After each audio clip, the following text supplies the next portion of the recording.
Bienvenue à Brothers View, un podcast où on essaie d'apporter différentes perspectives. en gardant un point de vue biblique.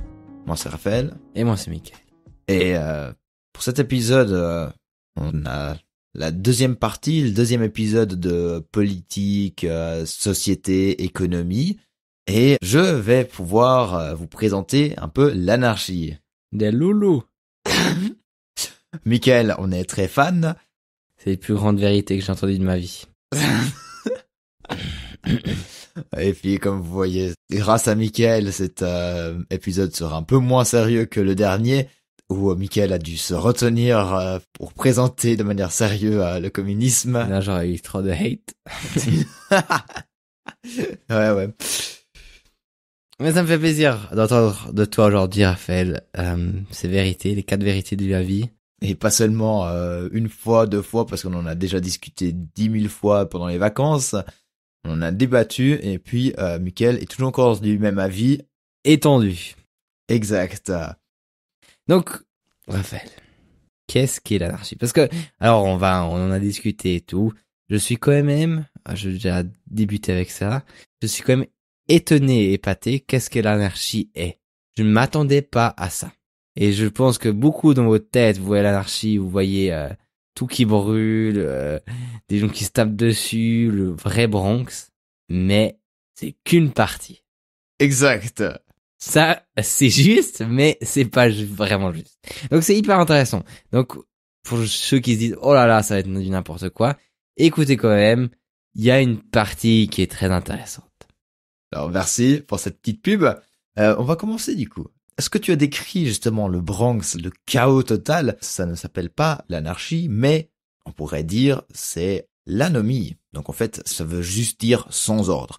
Anarchie, ça veut dire sans autorité, parce que justement, le communisme, le socialisme avait un problème spécifique qu'il voulait résoudre d'une manière radicale. L'anarchie veut faire la même chose par rapport au problème de l'autorité et l'abus de pouvoir. Et la réponse radicale de l'anarchie, c'est simplement d'enlever tout pouvoir, toute autorité. Donc en fait, chaque individu devient la propre autorité de soi-même. Alors, maintenant... Vous allez demander comment?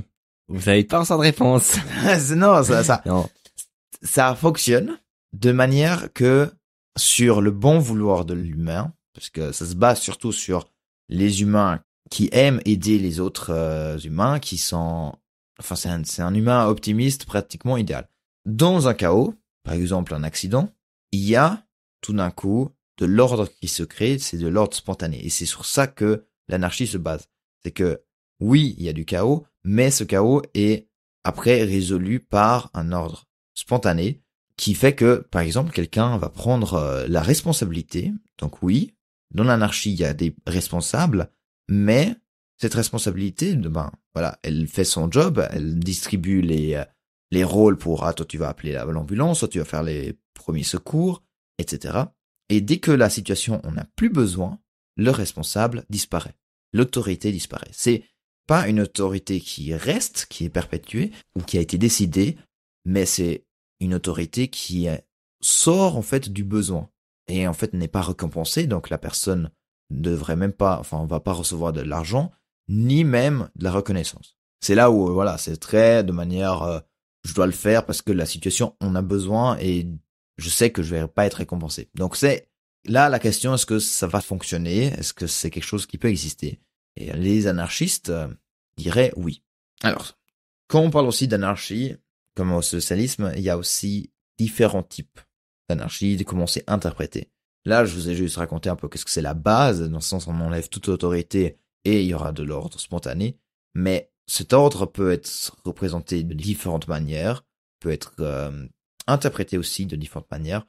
De nouveau, l'article de Stanford Encyclopedia Philosophy va très bien dans les profondeurs, même dans différents types. Moi, j'ai lu quelques livres aussi, dont un que je vais vous présenter en profondeur, c'est Colin Ward, parce que je trouve qu'il présente l'anarchie de manière cohérente, que je trouve intéressante. Donc, Raphaël, qu'est-ce que cette anarchie qui t'a titillé, t'a intéressé, qui c'est si intéressant de ce Colin Ward? Alors, Colin Ward présente justement l'anarchie en tant que on peut pas le forcer. C'est quelque chose que le peuple, l'humanité doit le faire par lui-même. Alors c'est comme forcer la liberté, tu ne peux pas. Certains diraient on n'a même pas le droit de voter dans la politique parce que c'est donner l'autorité à certains. Mais Colin Ward, par exemple, il trouve le fédéralisme quelque chose de très bon. Quelque chose qu'on a en Suisse. Donc le fédéralisme, voilà, c'est un peu notre système politique où il y a chaque commune a un certain pouvoir, puis après chaque commune est dans un canton qui a un certain pouvoir, et chaque canton est encore représenté dans le conseil de toute la Suisse. Et en fait, ceci permet que la volonté du peuple soit prise en considération. Et le peuple lui-même a beaucoup de pouvoir pour changer des lois, comme ça. Après, l'anarchie est contre, par exemple, les lois. C'est parce que ça, c'est quelque chose qui est donné et qui est donné à une autorité. Le fédéralisme, là, doit plutôt présenter le besoin du peuple et que tout ça soit un peu organisé. Parce que c'est une organisation qui est demandée, mais qu'on pourrait aussi partir. C'est toujours là l'idée que, ok, chaque individu peut faire une action directe et a son propre autorité. Donc si l'individu n'est pas content avec la politique, action directe, elle va créer sa propre commune individuelle, comme ça. Donc ça se base beaucoup sur je peux changer les choses moi-même et je peux faire ces actions tout seul. Tout seul dans le sens je peux agir. Oui, j'ai le droit d'agir. Et en fait, vu qu'on est quand même des êtres qui vivent en communauté, en relation, ben il y aura d'autres personnes qui vont se joindre. Et c'est là où il y aura une communauté qui se crée et qui va aussi se gérer de manière anarchiste, dans le sens chacun va faire ce qu'il veut, mais vu qu'ils sont une communauté qui a la même idée pour aller vers l'avant, ben ils seront ensemble.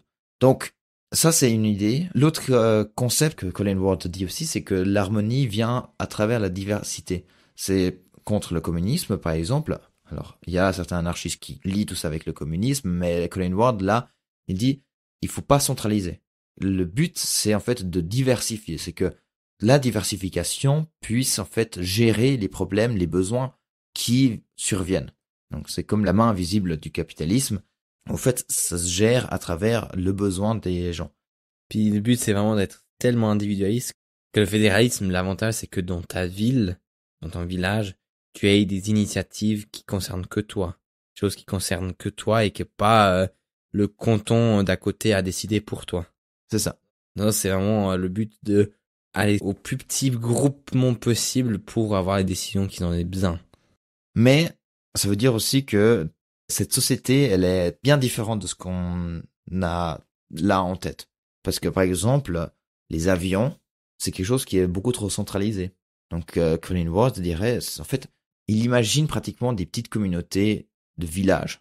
C'est un peu où les gens vont de manière librement aller travailler pour créer ce qu'il y a besoin, ce que le village aurait besoin aussi, soit ouvert aussi que les gens viennent pour apprendre. Donc en fait, l'école même, c'est aussi de nouveau ça, c'est l'école, c'est libre, donc c'est pas quelque chose qu'on doit faire, qu'on doit aller. L'enfant, s'il a envie d'aller apprendre quelque chose, ben il va vers la personne, il dit est-ce que je pourrais apprendre voir comment c'est réparer une voiture, et il fait ça. Mais c'est toujours justement le travailleur, la travailleuse, c'est des volontaires polyvalents. Donc ils sont prêts en fait à aussi dire ok, bon maintenant je vais prendre une autre place dans cette production là parce que l'autre personne voulait faire ça et puis bon, je peux aussi changer, enfin ouais. Mais en production. Donc l'université aussi c'est quelque chose que alors oui, on aurait des personnes, des philosophes qui seraient un peu par-ci par-là, des personnes qui écrivent des livres, etc. Mais les scientifiques, dans le sens, la recherche que tu as, par exemple, au CERN, c'est beaucoup trop centralisé. Ça, tu peux oublier. C'est des trucs aussi beaucoup trop spécialisés où même la société, comme l'avion, n'aurait pas besoin. Donc c'est quand même un peu un step back, un pas en arrière dans l'évolution. Voilà, c'est presque l'évolution des technologies, des choses comme ça, pas de l'homme, parce que je trouve aussi intéressant de se dire, mais est-ce qu'on a vraiment besoin de l'avion? Qu'est-ce qui nous a poussé à avoir besoin d'un avion? On va pas en débattre maintenant, mais il y a quand même cette question où est-ce que c'est le système qui nous pousse à avoir besoin de ces choses, et sans ça, est-ce qu'on serait aussi heureux? C'est ça. Non, mais c'est c'est en fait des communautés qui sont beaucoup plus, on va dire, écologiques et puis enfin c'est plus écologique parce qu'ils sont là dans leur communauté, ils produisent pour ce qu'ils ont et puis bien sûr il y aura d'autres communautés qui sont à un côté et là à gauche et puis ils vont s'entraider. Et même si la communauté devient trop grande, ben c'est comme une cellule, ben elle se split juste parce que certains auront un autre point de vue et puis du coup ils vont prendre cette possibilité là pour se séparer. Voilà. Et donc pour encore prendre un exemple plus concret de comment ça pourrait se passer par rapport au chaos, c'est les terrains d'aventure du Danemark. Les terrains d'aventure, c'était en fait une place pour les enfants où ils avaient des ressources mises à disposition et puis où ils pouvaient construire ce qu'ils voulaient. Les enfants d'abord, ce qui s'est passé, c'est ils ont pris les ressources, enfin ils ont pris ce qu'ils pouvaient avoir Le plus possible. et ils ont construit leur truc et tout d'un coup, ben ils ont remarqué qu'il y a plus de ressources parce que les autres ils ont pris aussi leur truc, chacun a pris un truc individuel, chacun n'a pas terminé leur construction, donc il y a le chaos qui s'est créé, les gens ont volé, les gens ont cassé des choses, etc. Les gens, c'est toujours des enfants, la surveillance c'est vraiment que minimale des parents, et donc certains enfants sont partis, mais à partir d'un certain moment, ils ont remarqué que en fait ça ne nous amène pas plus loin, donc ils ont commencé à coopérer, ils ont construit ensemble quelque chose. Et c'est là, en fait, ce que l'anarchie espère, c'est que du chaos, il y ait de l'ordre spontané qui se crée. Et c'est la question, est-ce que c'est idéal ou pas? C'est une question, ça? Ouais, c'est une question ouverte. Une question rhétorique, tu veux dire? Ça pourrait être ça. Mais bon, une grande question qui se pose, justement, comme j'ai dit, c'est la loi. Et en fait, là, je vous cite un long passage, mais qui explique bien la réponse par rapport aux criminels, de Colin Ward, traduit par moi et par Deeple. La réponse anarchiste caractéristique à la question de comment une société anarchiste ferait face aux actes criminels est à peu près la suivante. Et là, petite note personnelle, vous pouvez fermer les yeux si vous voulez pour imaginer une société de rêve. Si vous êtes au volant, ne faites pas ça. Exact. Donc, point A. La plupart des crimes sont des vols sous une forme ou une autre. Et dans une société où les biens immobiliers productifs sont détenus en commun et les biens personnels partagés sur une base plus équitable, l'incitation au vol disparaîtrait. Point B. Les crimes de violence qui n'ont pas pour origine le vol diminueront, car une société généralement permissive et non compétitive ne produira pas de personnalité incline à la violence. Point C. Les infractions au code de la route ne poseront pas les problèmes qu'elles posent aujourd'hui, parce que les gens seront plus conscients et responsables sur le plan social, auront tendance à utiliser les transports publics lorsque la voiture privée aura perdu son statut, et, dans une société plus ouverte, perdront l'amour pathologique de la vitesse et de l'agressivité que l'on observe aujourd'hui sur les routes. Ce point-là témoigne un peu du temps qu'il a écrit Colin Ward, je trouve. Point D. Dans une société décentralisée, les vastes agglomérations urbaines cesseront d'exister et les gens seront plus prévenants et soucieux de leurs voisins. Mais la difficulté de ce genre d'argument est qu'il entraîne la réponse évidente qu'il exige un nouveau type d'être humain. Un paragon social d'un genre que nous nous rencontrons pas souvent dans la vie réelle.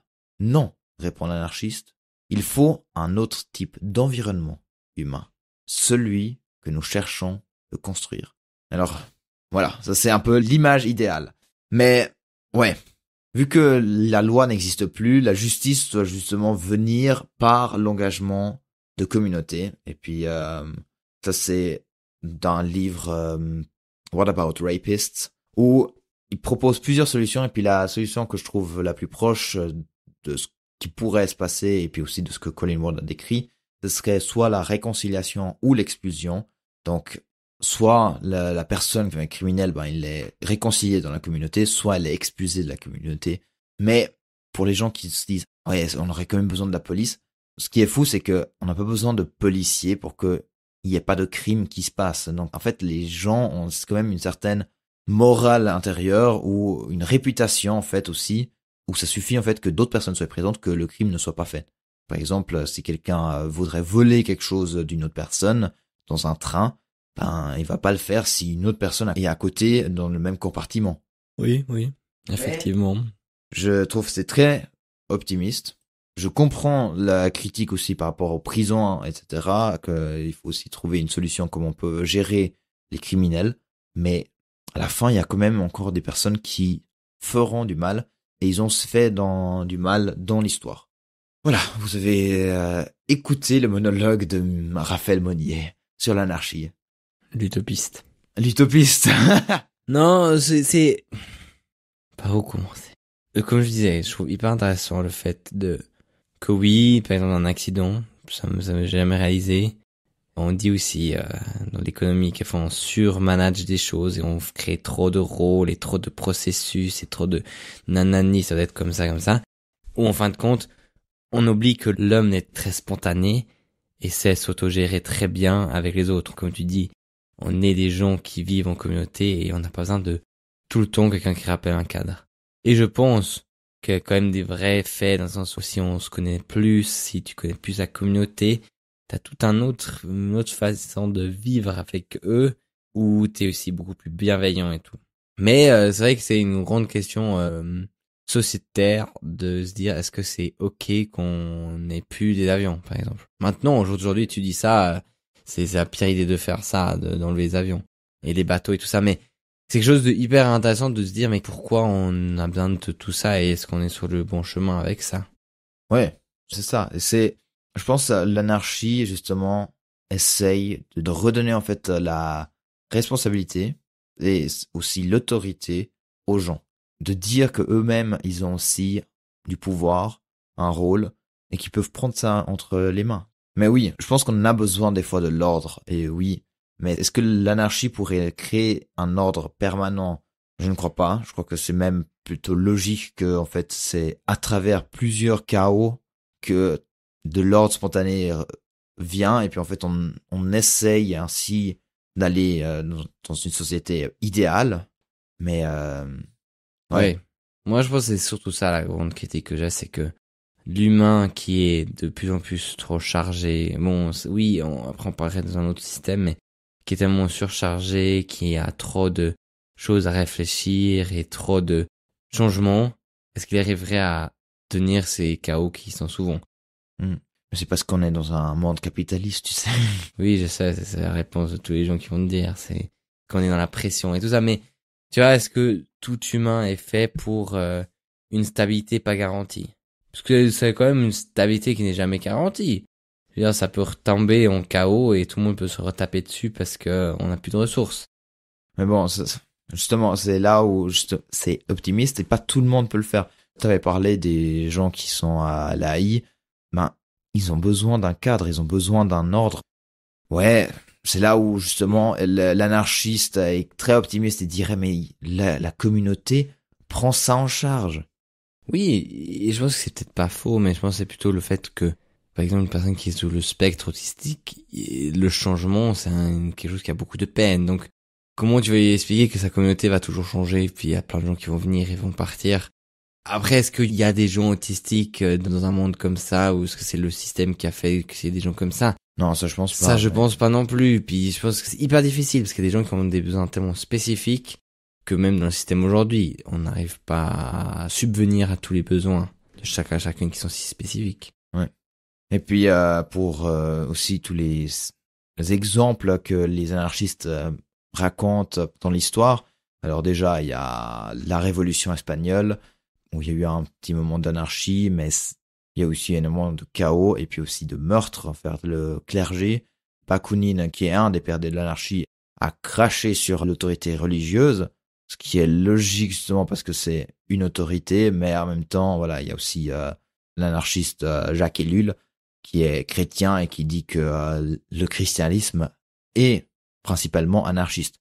Donc voilà, je pense que c'est de nouveau aussi un système qui cherche justement une réponse radicale à un problème. Est-ce que le christianisme a déjà des principes anarchistes? Est-ce que Jésus était anarchiste? Qu'est-ce que serait la réponse au problème de l'abus de pouvoir du christianisme? Enfin, la réponse par rapport à ce problème, parce que l'abus du pouvoir au christianisme, il y en a bien sûr. Alors, ouais, comme tu disais, anarchiste, ça peut être tellement varié. Oui, je pense qu'il y a une partie où on peut se dire que Jésus était quand même un peu anarchiste parce qu'il se trombait un peu dans tous les sens, puis il faisait un peu ce qu'il veut, on va dire. Il allait, il parlait, il allait dans les synagogues, il ressortait. Mais ça fait pas de lui un anarchiste, je trouve. Non. Je pense Loin de ça. Non, mais je pense te dire que Jésus était anarchiste, tu pourrais tout autant dire que Jésus était musulman.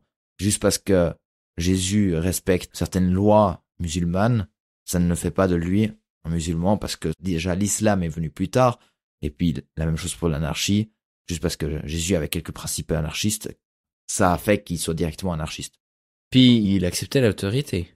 Oui, parce que l'autorité est de Dieu, mais c'est là où c'est intéressant de voir comment tu interprètes Dieu. Oui, mais aussi l'autorité dans le sens... il disait, ce qui appartient à César revient à César. Oui. Ouais, non. On peut même dire après, c'est une question d'interprétation, mais il se fait juger par un système qui est injuste. Et il ne se révolte pas. Ou un anarchiste, action directe, il serait révolté après. Oui, c'est le plan de Dieu et il y a toute une belle histoire qui suit après. Et il s'est révolté contre ce système quand même, on peut dire qu'il est ressuscité. Non, mais je pense pas que, justement, Jésus était contre l'autorité. Enfin, justement, il était enseignant, mais après, l'anarchiste dirait, ouais, mais c'est parce que il avait une certaine autorité par rapport à son savoir. Voilà. Et c'est là où, justement, tu pourrais tellement jouer sur des mots et sur les principes. Oui, à la fin, tu peux dire que Jésus était anarchiste, mais je pense pas que Jésus, il serait là, je suis anarchiste. Non, je pense pas non plus. Bon, peut-être on se trompe, hein, mais on saura quand on le retrouvera au ciel. On croisera. Voilà. On dira les salutations de vous. Dis pas ça, on a pris l'occasion à un autre endroit.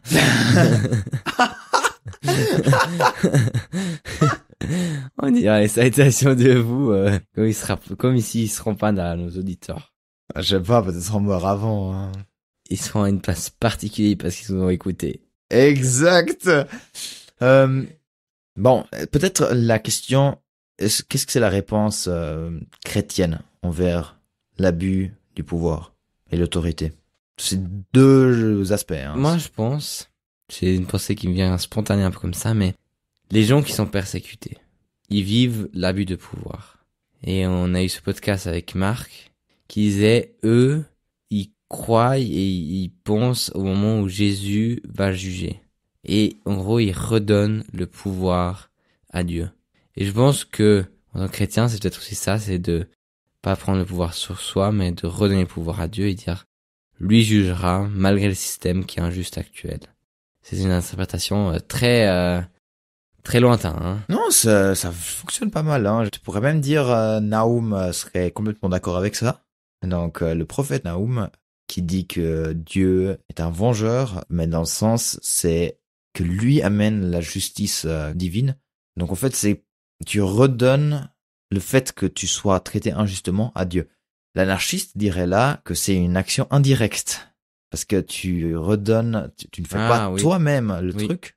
Oui. Tu espères sur une autre autorité, que ce soit politique ou là, Dieu divine.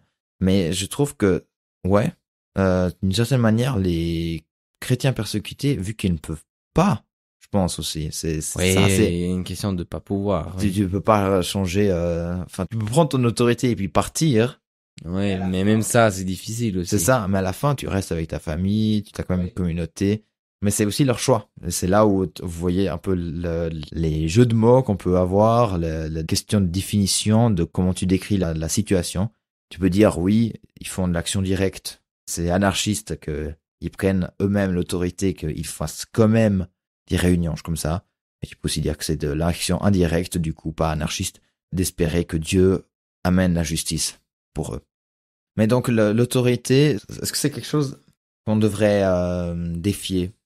Moi, je pense que l'autorité peut être défiée dans un cadre sain, dans le sens, peut-être c'est un peu vieillard, je veux dire, mais par exemple, les 10 commandements. Je pense qu'on peut défier l'autorité, mais pas aller jusqu'au fait de tuer quelqu'un. Ouais. Mais, je veux dire... De respecter, en fait, l'autorité divine. Oui, et puis Dieu, je pense pas, il nous appelle de fermer les yeux et juste faire ce qui a été dit et comment ça c'est. Si quelque chose est injuste et toi tu peux changer quelque chose, par exemple en Suisse, si tu peux changer quelque chose avec initiative, fais-le.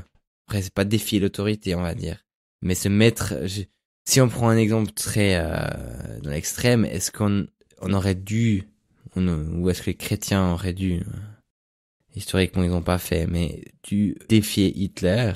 Certains en fait. Certains l'ont fait, il y a eu, bon, après aussi, ouais, c'est encore une idée très complexe, mais si on prend que ça, sans ce qui s'est passé, mais je pense que Dieu ne nous appelle pas à se dire, ce qui appartient à César revient à César à ce moment-là. Ouais. Et c'est là où en fait je pense que là le chrétien, il est un peu dans cette zone grise où il respecte l'autorité, veut quand même amener de la justice et puis croit en fait que l'autorité est, enfin ça c'est Paul qui dit que c'est Dieu qui a donné l'autorité à certains pour régner. En fait que Dieu peut utiliser aussi ça pour amener son royaume. Pendant que l'anarchiste dirait non, il y a trop d'abus de pouvoir, du coup radicalement on va tout quitter. Ouais, mais c'est difficile à dire dans quelle mesure tu peux défier. Comme tu dis, je pense qu'il y a une autorité qui a été donnée, mais il y a aussi un... Ouais, difficile à dire. Il fait tard. Il fait tard. Et Mickaël a assez entendu du déloulou. Du déloulou. Mais pour terminer, parce que Mickaël ne voulait pas que je le dise ça au début, Colin Ward lui-même dit que l'anarchie est utopique, idéaliste. Parce que l'autorité fonctionne parce que l'humain croit en l'hierarchie. Et en fait, il faudrait avoir une révolte, une révolution pour avoir une nouvelle manière de voir tout ça. Ouais, non, renouveau. C'est un renouveau. Et c'est là... Alors, Colin Ward ne continue pas cette pensée, comment amener cette révolution et cette réforme. Mais quand même, il dit pas... c'est quelque chose qu'il ne faut pas continuer à tendre dessus. Voilà. Moi, je trouve l'anarchie, en tout cas, m'a rappelé quelques principes. La décentralisation, je trouve intéressant qu'il faut diversifier les choses. L'idée qu'on ait une action directe, que nous-mêmes, on puisse avoir ce pouvoir et qu'on a la responsabilité de gérer notre autorité qu'on a. Et ouais, ça c'est un peu les deux grands trucs que je prends avec. Il y a encore un troisième que j'avais, mais si je l'ai oublié, c'est que ça m'est pas resté assez. Qui s'est perdu dans le chaos. Exact. Donc voilà, on vous laisse avec ces quelques pensées de nouveau. Avec cette nouvelle image aussi de l'anarchie, je pense, pour beaucoup. Pour moi, oui. Voilà. Si vous aimez pas, vous pouvez toujours encore écrire un commentaire ou bien disliker. Vous pouvez être anarchiste dans ce sens-là, prendre une action directe. Nous dire ce que vous avez pas aimé, ce que vous avez pas apprécié. Mais voilà, je vous encourage en tout cas d'aller creuser vous-même. Vous pouvez aussi lire justement les ressources en lien dans la description, comme du dernier épisode. Et on vous dit merci d'avoir écouté. et au prochain épisode de Brothers to You.